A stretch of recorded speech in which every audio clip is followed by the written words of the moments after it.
محترم سامعین، السلام علیکم ورحمۃ اللہ وبرکاتہ۔ آج ہم آپ کو بتائیں گے کہ جب عورت پیریڈ سے فارغ ہو جائے، جب عورت حیض سے فارغ ہو جائے تو پاک ہونے کا طریقہ کیا ہے۔ حیض سے پاک ہونے کا طریقہ آپ کے سامنے ہم پیش کر رہے ہیں۔ تو دیکھیے، بہت ساری عورتیں کیا کرتی ہیں، جب پیریڈ سے فارغ ہوئیں، آج ان کا پیریڈ ختم ہو گیا تو وہ غسل کرتی ہیں۔ تو بہت ساری ہماری خواتین وہ ہیں کہ ان سے غسل کرنا نہیں آتا کہ ہمیں کس طریقے سے پاکی حاصل کرنا ہے، کیونکہ بہت ساری خواتین وہ ہیں جو صرف روزانہ جیسے نہاتی ہیں نا ویسے ہی نہا لیا کرتی ہیں، لیکن پیریڈ سے فارغ ہونے کے بعد، سمجھے، ایم سی سے فارغ ہونے کے بعد جو غسل کیا جاتا ہے اس کا طریقہ بالکل الگ ہے، اور وہ کیسے کرنا ہے ہماری اس ویڈیو کے اندر آپ سماعت کریں۔ تو دیکھیے، مسئلہ یہ ہے کہ عورت کو جب حیض آنا بند ہو جائے، پیریڈ آنا بند ہو جائے تو اسے غسل کرنا فرض ہے، جیسے کہ قانون شریعت میں لکھا کہ حیض سے فراغت کے فوراً بعد غسل کرنا ضروری ہے، سمجھے، بلا کسی عذر شرعی کے غسل میں تاخیر کرنا یہ سخت حرام ہے۔ یہ مسئلہ ہو گیا۔ اب آپ کے سامنے میں بخاری شریف کی ایک حدیث پاک پیش کروں، اس کے بعد میں آپ کو مسئلہ بتاؤں گا۔ پہلے آپ حدیث سن لیں۔ حدیث یہ ہے کہ ام المؤمنین حضرت عائشہ صدیقہ رضی اللہ تعالی عنہا سے روایت ہے کہ ایک عورت نے رسول اللہ صلی اللہ تعالی علیہ وسلم سے حیض کے غسل کے بارے میں پوچھا، یا رسول اللہ، ہم حیض سے فارغ ہونے کے بعد غسل کیسے کریں؟ حالانکہ وہ جانتی تھی کہ روزانہ غسل جیسا ہم کرتے ویسا کرنا ہوگا یا کچھ الگ طریقے سے کرنا ہوگا۔ تو سرکار نے کیا فرمایا، آپ توجہ سے سنیں، حدیث پاک ہے یہ۔ تو میرے سرکار نے فرمایا، اسے بتایا کہ یوں غسل کرو، اور پھر فرمایا کہ مشک میں بسا ہوا روئی کا پھایا لیں، سمجھے، مشک میں بسا ہوا جو کپاس آتی ہے نا، تو اس روئی کا پھایا لے اور اس سے طہارت حاصل کر۔ وہ عورت سمجھ نہ سکی اور عرض کیا، کس طرح سے طہارت کروں؟ تو فرمایا، سبحان اللہ، اس سے طہارت کرو۔ تو حضرت عائشہ صدیقہ رضی اللہ تعالی عنہا فرماتی ہیں کہ میں نے اس عورت کو اپنی طرف کھینچ لیا اور اسے بتایا اپنی طرف کھینچا اور اسے بتایا کہ خون کے مقام پر پھیرے۔ نبی کریم صلی اللہ تعالی علیہ وسلم نے فرمایا کہ کپاس یعنی روئی کا پھایا لے کر کے اسے مشک میں بسا کر کے جس مقام سے خون خارج ہوتا ہے، خون نکلتا ہے، اس مقام پر پھیرے۔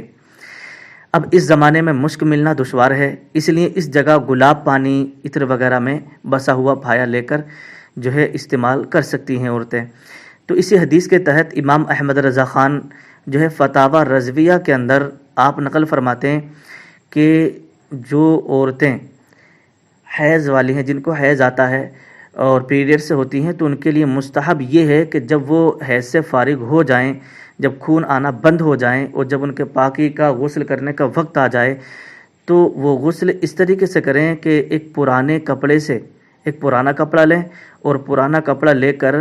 فرج داخل کے اندر سے خون کا اثر صاف کر لیں۔ مطلب جس مقام سے خون نکلتا ہے تو اس مقام کا جو اندرونی حصہ ہوتا ہے، تو پرانا کپڑا لے کر کے اس سے اس خون کی اندر کی صفائی کریں۔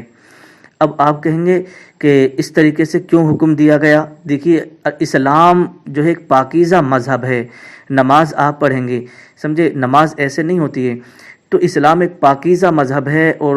پاکیزگی کو چاہتا ہے، تو اس لیے سرکار نے خود حدیث پاک کے اندر ارشاد فرمایا کہ روئی کا پھایا لے کر کے اس کو جو ہے مشک میں بسا کر کے اچھے سے صاف کریں۔ تو وہ عورت نہیں سمجھ پائی تھی، تو پھر حضرت عائشہ صدیقہ رضی اللہ تعالی عنہا نے اسے اپنے اعتبار سے سمجھایا۔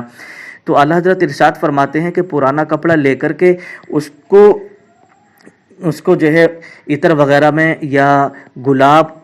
جل جو آتا ہے اس کے پانی میں خوب بسا کر کے اس کو بھگو کر کے تو اس مقام کے اندر اس کپڑے کو پھرائے، اس سے اس کا اندر جو خون جم جاتا ہے، خون ہوتا ہے، ناپاک خون کو اس کو صاف کرے، کیونکہ اسلام ایک پاکیزہ مذہب ہے اور پاکیزگی کو چاہتا ہے۔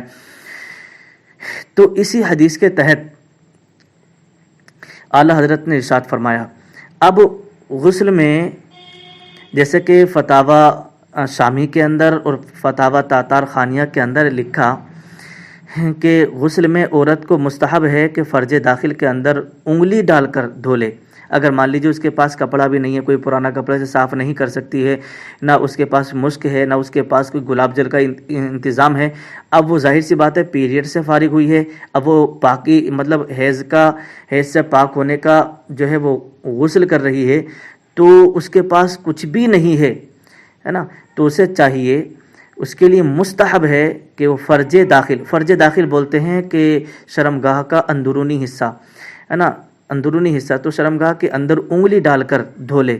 ہاں واجب نہیں ہے، اگر مان لیجیے کسی نے انگلی ڈال کر کے نہیں دھوئی تو ایسا نہیں ہے کہ غسل نہیں ہوگا، سمجھے، غسل تو اتر جائے گا، غسل ہو جائے گا، لیکن اسلام یہ چاہتا ہے کہ مطلب خوب پاکی حاصل کر لی جائے، جس سے کہ ناپاکی کا اندیشہ بھی نہ رہے، جیسے کہ فتاوی رضویہ اور فتاوی شامی کے اندر، فتاوی تاتار خانیہ کے اندر ہے نا، کتاب الطہارت کے اندر یہ مسئلہ موجود ہے۔ تو میرے پیارے اسلامی بھائیوں، اسلامی بہنوں، اس سے معلوم ہوا اس حدیث پاک سے کہ حیض جب بند ہو جائے، MC جب بند ہو جائے، خون آنا جب بند ہو جائے، تو عورت جب غسل کرنے بیٹھے تو پہلے روئی یعنی کپاس یعنی کاٹن کا کپڑا لے لے اور عطر وغیرہ کی خوشبو میں بسا لے، پھر اسے خون کے مقام پر اچھی طرح پھیرے، ہے نا، جس مقام سے خون نکلتا تھا اس مقام پر اچھی طرح سے پھیرے، تاکہ وہاں کی گندگی اچھی طرح سے صاف ہو جائے، پھر اس کے بعد غسل کرے، سمجھے۔ تو یہ ہے حیض سے پاک ہونے کا طریقہ، پیریڈ سے پاک ہونے کا طریقہ۔ تو ہماری اسلام بہنیں اس طریقے سے پاکی حاصل کریں تاکہ ہمارا اسلام جو پاکیزہ مذہب ہے اس کے مطابق آپ کا غسل ہو جائے اور آپ کی نماز بھی درست ہو جائے۔